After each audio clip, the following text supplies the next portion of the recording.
అయితే సిట్టు విచారణకు పూర్తిగా సహకరించానని తెలిపారు ఏపీ మాజీ deputy CM Narayanaswamy. CM Chandrababu సహా తన గురించి అందరికీ తెలుసని చెప్పారు. వదంతులు, అసత్యాలను ప్రజలు నమ్మొద్దని, భవిష్యత్తులోనూ సిట్టుకు సహకరిస్తానని అంటున్నారు ఆయన. దీనిపై మరింత సమాచారం మా సీనియర్ కరెస్పాండెంట్ రాజు అందిస్తారు. లిక్కర్ కేసులో మాజీ డిప్యూటీ సీఎం నారాయణస్వామిని సిట్ అధికారులు విచారించారు. ప్రస్తుతం డిప్యూటీ సీఎంగా పనిచేసిన నారాయణస్వామి అంతా ఉన్నారు. చెప్పండి, ఈరోజు సిట్ అధికారులు ఎంతసేపు విచారించారు, ఏం విచారించారు, అసలు మిమ్మల్ని ఏం ప్రశ్న అడిగారు? వాళ్ళు, నేను డిపార్ట్మెంటు మంత్రిగా ఉన్నాను కాబట్టి వాళ్ళు వచ్చి నన్ను ఏమిటి అనేది వాళ్ళు నాతో సహకరించి కొన్ని క్వశ్చన్లు వేశారు.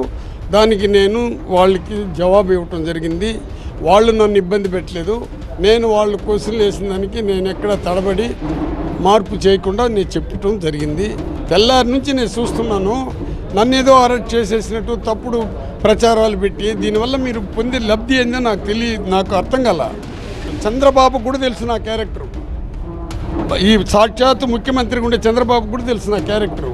ఇంత గలీజ్గా ప్రచారం చేసిన దానివల్ల వాళ్ళు ఏమి సాధిస్తారో నాకు అర్థం కాల. ప్రజలు తప్పుదోవ పట్టించుకోకుండా తప్పుదోవ పట్టిన దానివల్ల వాళ్ళకి ఫలితం కూడా ఉండదు.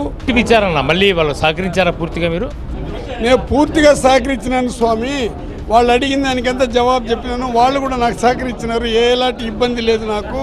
వాళ్ళు కూడా నన్ను ఎలాంటి ఇబ్బంది చేయలేదు. అడిగిన దానికి నేను పూర్తిగా సహకరించి జవాబు చెప్పినాను. సిట్ విచారణకు పూర్తిగా సహకరించానని చెప్పేసి నారాయణస్వామి చెప్తున్న నేపథ్యంలో ఖచ్చితంగా ఇప్పటి వరకు కూడా తనకు ఏదైతే దాదాపు 6 గంటల పాటు అడిగారో అన్ని ప్రశ్నలకు తన సమాధానం చెప్పానంటున్నాడు మాజీ deputy CM Narayanaswamy. Camera person జగదీష్తో రాజు టీవీ 9 పుత్తూరు నుంచి.